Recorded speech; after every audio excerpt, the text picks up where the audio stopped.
యేసుక్రీస్తు నామములో మీ అందరికీ శుభములండి. Praise the lord. అందరూ బాగున్నారా? క్షేమంగా ఉన్నారా? దేవుని మహాకృపను బట్టి మనమందరూ బాగుంటాం. కృపాక్షేమములే మన వెంట వచ్చునని చెప్పటంలో ఎటువంటి సందేహం లేదు. దేవుడు ఎత్తు పొలాలన్నీ సరిచేసి సమగల భూమిలో మనం నడిపించబోతున్నాడు. నేను ప్రధానంగా ఒక ప్రవచనం మీకు చెప్పాలని ప్రేరేపించబడుతున్నాను. ఎవరెవరైతే ఆర్థిక ఇబ్బందులతో, అప్పుల సమస్యలతో సతమతమైపోతున్నారో మీ అందరికీ అతి త్వరలోనే ఒక గొప్ప బ్రేక్ త్రూ రాబోతుందని, మీరు ఆశీర్వదించబడబోతున్నట్టుగా పరిశుద్ధాత్మ దేవుడు మాట్లాడుతున్నాడు. ఈ ప్రవచనం నెరవేర్చనగాక మీ వాగ్దానం మలాకీ గ్రంథం 3:10. దేవుని బిడ్డలారా, మనము ఆదికాండం నుండి అనేక విషయాలు మనం ధ్యానం చేసుకుంటూ వస్తున్నాం. ఆదికాండం 1వ అధ్యాయం 26వ వచనంలో 28 వచనాలు చదివితే దేవుడు ఆదామును సృష్టించి ఆశీర్వదించినట్టుగా రాయబడి ఉంది. మనము ఇప్పుడు ఆశీర్వదించబడే కాలంలో ఉన్నాం. మీరు సిద్ధపడండి. దేవుడు మన సమృద్ధిగా ఆశీర్వదించబడాలని కోరుకుంటున్నాడు. మా అపోస్తల కార్యం 3వ అధ్యాయం 26వ వచనంలో మన ఆశీర్వదించడానికి కోసం యేసుని ఈ లోకానికి పంపాడట.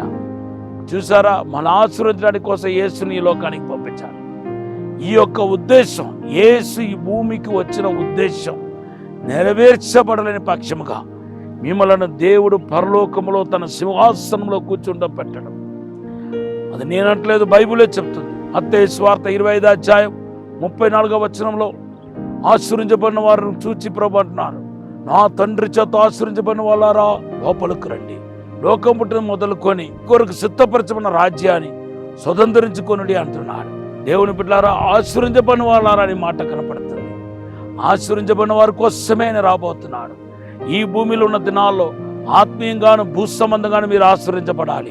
అలా ఆశీర్వదించబడిన వారు మాత్రమే పరలోకి వెళ్తారు. దేవుని బిడ్డలారా, ఆశీర్వదించబడటానికి మరి కొత్త నిబంధనలో ఏ ఒక్కరు ప్రార్థన చేసినట్టుగా మనకు కనపడలేదు. కారణం ఏంటంటే ఆశీర్వాదాలు 2000 సంవత్సరాల క్రితమే సిద్ధపరచబడ్డాయి. కానీ అది వాటిని మన జీవితంలో అనుభవించలేకపోతున్నాం, పొందుకోలేకపోతున్నాం, దేవుని మహిమపరచలేకపోతున్నాం. ఈరోజు ప్రభు మీతో మాట్లాడుతున్నాడు. నేను నిన్ను ఆశీర్వదిస్తాను.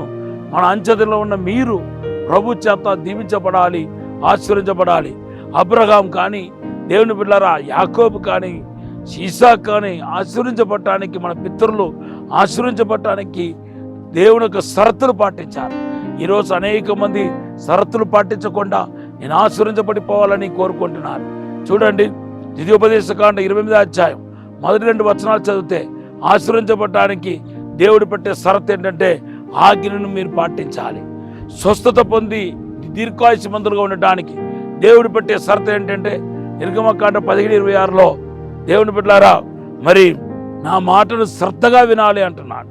శ్రద్ధగా విని దాన్ని కైకొంటే అంటున్నాడు. శ్రద్ధగా వినే వాళ్ళందరికీ స్వస్థత యేసు నామములో కలుగుతాయి. ఎందుకంటే బైబిల్లో 107:20 రాయబడి ఉంది, దేవుడు తన వాక్కును పంపి బాగు చేస్తున్నాడంట. ఈరోజు మీలో అనేక మంది దేవుని బిడ్డలారా వాక్యాన్ని ధ్యానిస్తున్నారు. కంగారు పడకండి. దేవుని చేత మీరు అభిషేకించబడతారు, దేవుని ఆత్మ చేత నింపబడతారు. దేవుడు మనం దీవించబోతున్నాడని మాట్లాడుతున్నాడు. అంతేకాదు, ఆశీర్వదించబడిన వారు మరి దేవుని యొక్క తాకిడి కూడా రుచి చూస్తారు. మార్కు సువార్త 10వ అధ్యాయం 16వ వచనంలో చంటి బిడ్డలు తన యొద్దకు రమ్మని చెప్పి వాళ్ళు కౌకలించుకుని ఆశీర్వదించాడు. ఎవరైతే ఆశీర్వదించబడుతున్నారో వాళ్ళు తమ జీవితంలో దేవుని యొక్క తాకిడిని రుచి చూస్తారు. కనుక ఈరోజు మీరు ఆశీర్వదించబడాలనేది దేవుని యొక్క ఉద్దేశం. సంఖ్యాకాండం 24:1 రాయబడి ఉంది, ఇశ్రాయేలు ఆశీర్వదించటే యెహోవాకి ఇష్టం. కనుక మీ ఆశీర్వాదం వైపు మీరు ప్రయాణించండి. ఇంకా మీకు శాపం వద్దు, తెగులు వద్దు, రోగాలు వద్దు, పాపం వద్దు. దేవుని చేత ఆశీర్వదించబడి ప్రభు రాకడ కొరకు సిద్ధపడండి.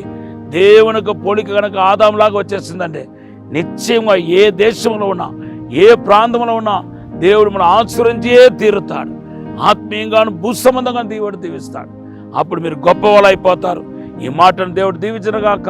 పరిశుద్ధము నమ్మకమైన పరలోక తండ్రి, ప్రియ బిడ్డలందరినీ ఆశీర్వదించండి, దీవించండి. శాప పాప కాడిని విర్రగొట్టండి ప్రభా.